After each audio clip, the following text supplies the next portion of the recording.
Fujifilm was my first real camera. Over the past 5 years, I've built a 6-figure business solely with their system. I still think the X-H2S is an extremely capable camera. Honestly, probably one of the most underrated cameras on the market today. But after 3 years with the X-H2S, I've finally realized that it's just not for me.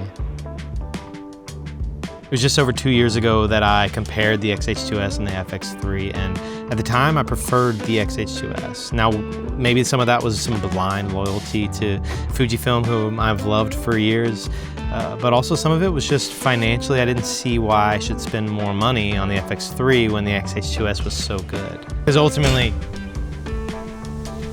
just lost a floppy. In these past 2 years, some of that has changed, and now the pros of the FX3 outweigh the pros of the X-H2S, even with the price increase and the jump that you have to take to pay for an FX3 system. So let's talk about some of the reasons that I made the switch, and maybe we can also talk about a better way to weigh down a floppy on a windy day.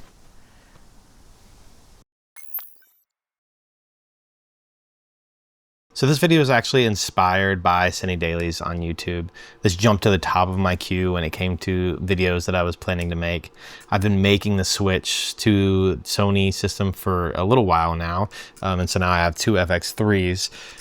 But his video was great and had such great constructive criticism and feedback for Fujifilm and stuff that I completely agree with, and really stuff that I've been talking about for years on my channel about support and stuff that I wanted to see from Fujifilm. These cameras are incredible, the X-H2S is, and a lot of their cameras. They provide incredible specs all the way down into their cheapest camera, the XM5 or whatever. But there's just some things that they really need to improve on, and we're going to continue to talk about those. But I wanted to mention Cine Dailies because his video has incredible feedback as well as the comment section too. So go check that out if you haven't already. It's in the description below. I did not stick with Fujifilm this long by accident. I started my career on the X-T3 as it was one of the most incredible cameras at its time, at its price point, and it was so underrated. And I made that journey all the way to the X-H2S until I bought my own proper cinema camera, the Komodo X. And then the Komodo X really started to fill the void that the X-H2S did with some professional things. Internal ProRes recording, super fast readouts, an open gate 6K recording, extremely high dynamic range, and IBIS that was really good. For weddings, social content, commercial and corporate jobs, it really did such a good job in all of those areas. But all of its advantages kind of started to diminish once I got the Komodo X, because it fit that professional workflow with really robust codecs and other features like high dynamic range, fast sensor.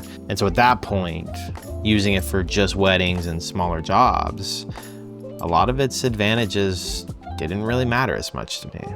So I just don't feel like Fuji has been making the smartest decisions when it comes to firmware updates and just the route that they're taking. I think the Eterna is going to be an incredible camera, and the GFX 100 2 whatever it is, I think is an incredible camera. But I also think it's an extremely niche camera. And so for your first proper cinema camera to be as niche as that is, I think is interesting. And so I feel like all of the energy for their video focused features are getting channeled to those 2 cameras. But the Fuji X-H2S, which is probably their most capable video camera and also at a really affordable rate that would beat out the FX3 and any other competitor in that range, is just not getting these updates. It's lacking shutter angle, LUT support, waveform, false color, timecode support. So they added the Atomos blue, the UltraSync blue, which is super sketchy with the Bluetooth. I tried it, I have a video about it, you can check that out. And they also added support for this really expensive, complex timecode system that I just think misses the mark for the prosumer camera that the X-H2S is. I don't see many people using a timecode system like that in the X-H2S. Rather, Deity and tentacle sync support would have made so much more sense, and the Sony line and other camera systems are following suit and supporting those. So it's a little baffling there to me.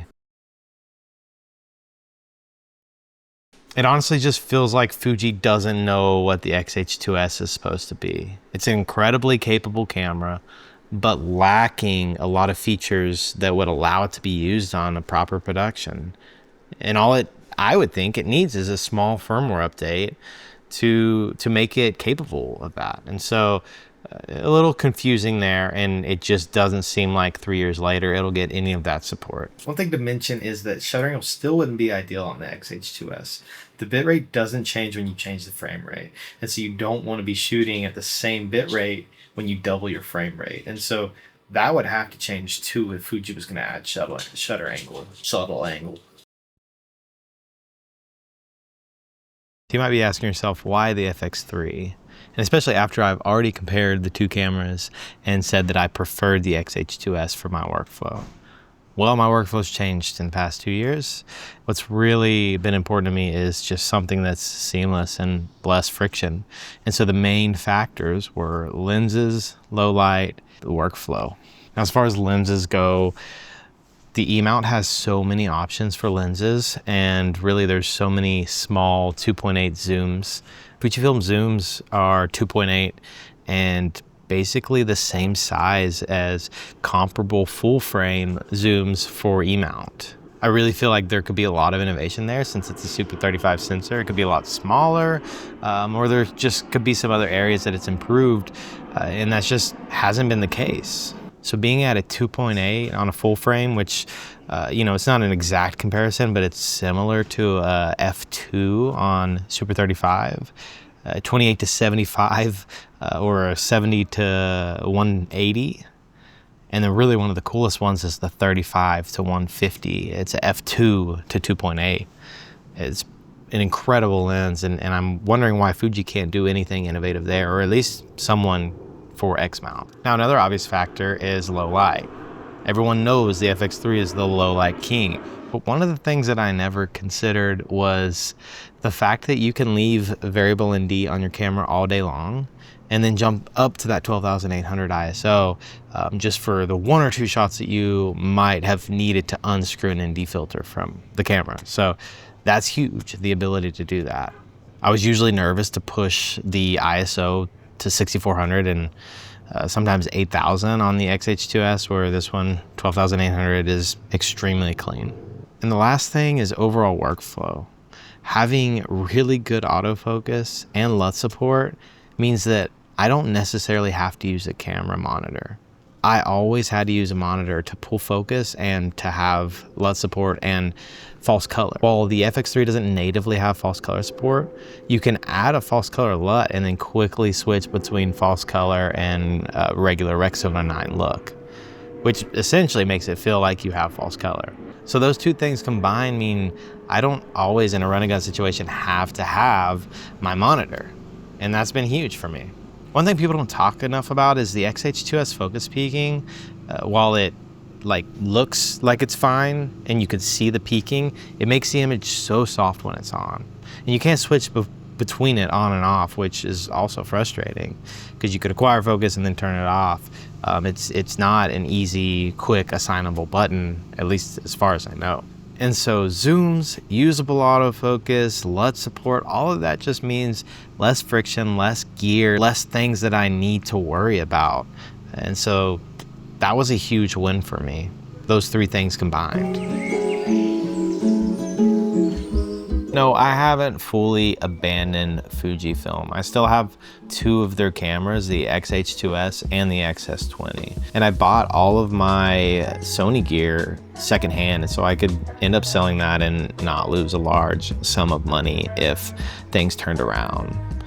But I'd have to see some of these things from Fujifilm to make that step. And I really hope that I do, because I want to stay loyal to Fujifilm, and I'm not completely leaving them either, but I'm kind of having to take a side quest and use a different camera system for a little while and see where they go with these next few steps, with whether it be the XH3S and it has all the features we're asking for, or maybe it doesn't, and we realize that they're kind of losing the plot and they're catering to a very niche market. I hope that's not the case, and this is kind of just a video sharing my thoughts and why I've made a step a different direction, but also a hope and plea to Fujifilm to please fix some of these features and lack thereof features that can help make this camera a really good camera. I would love to come back and be a primarily Fujifilm shooter, but until then, this is why I'm giving up on Fujifilm.